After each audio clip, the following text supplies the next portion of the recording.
Praise the Lord. യൂദായുടെ ലേഖനം 1-ാം അധ്യായം അതിൻ്റെ 18-19 വാക്യങ്ങളിൽ വേദപുസ്തകം ഇങ്ങനെയാണ് പറയുന്നത്: അന്ത്യകാലത്ത് ഭക്തികെട്ട മോഹങ്ങളെ അനുസരിച്ച് നടക്കുന്ന പരിഹാസികൾ ഉണ്ടാകുമെന്ന് അവർ നിങ്ങളോട് പറഞ്ഞുവല്ലോ.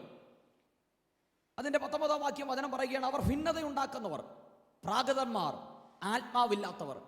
അപ്പോൾ അന്ത്യകാലത്ത് ദൈവവചനത്തെ പരിഹസിക്കുന്ന, സത്യാരാധനയെ പരിഹസിക്കുന്ന പരിഹാസികൾ എഴുന്നേൽക്കുമെന്ന് വേദപുസ്തകം തെളിവായി പറയുകയാണ്.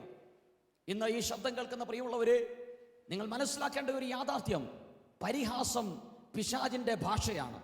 പരിഹാസം ഒരിക്കലും ഒരു ദൈവവേദന്റെ ഭാഷയല്ല. പരിഹാസം ഒരിക്കലും ഒരു അഭിഷക്തന്റെ ഭാഷയല്ല. മറിച്ച് പരിഹാസം പിശാചിൻ്റെ ഭാഷയാണ്. ദൈവത്തിൻ്റെ പ്രവൃത്തിയെ പരിഹസിക്കുക, ഒരു നല്ല പ്രവൃത്തിയെ പരിഹസിക്കുക, ഇതെല്ലാം പിശാച് ചെയ്യുന്ന കാര്യങ്ങളാണ്.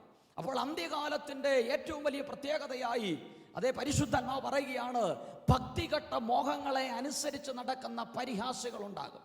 അപ്പോൾ ഈ പരിഹാസികളെ കാണുമ്പോൾ ദൈവജനം, ദൈവസഭ എന്താണ് ചെയ്യേണ്ടതെന്ന് അടുത്ത വാക്യത്തിൽ പറയുകയാണ്.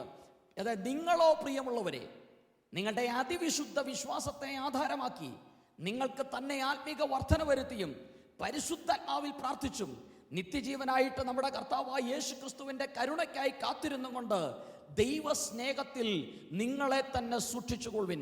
അപ്പോൾ പരിഹാസമായിട്ട് വരുമ്പോൾ ഒരു ദൈവവൈതൽ ചെയ്യേണ്ടത് അവൻ്റെ അതിവിശുദ്ധ വിശ്വാസത്തെ ആധാരമാക്കി അവൻ തനിക്ക് താൻ ആത്മീക വർധനവ് വരുത്തി ദൈവസ്നേഹത്തിൽ അവനെ തന്നെ സൂക്ഷിക്കുവാനായിട്ടിടയായി തീരണം. അപ്രകാരം പരിഹാസികളുടെ ഇരിപ്പിടത്തിൽ ഇരിക്കാതെ ദൈവത്തിൻ്റെ വഴിയിൽ നടന്നുകൊണ്ട്, ദൈവവചനം പറയുന്ന വഴിയിൽ നടന്നുകൊണ്ട് തങ്ങളെ തന്നെ സൂക്ഷിച്ച് ദൈവഭയത്തിൽ വിശുദ്ധിയെ തികച്ചു മുന്നേറാൻ കർത്താവ് അവരെയും സഹായിക്കും.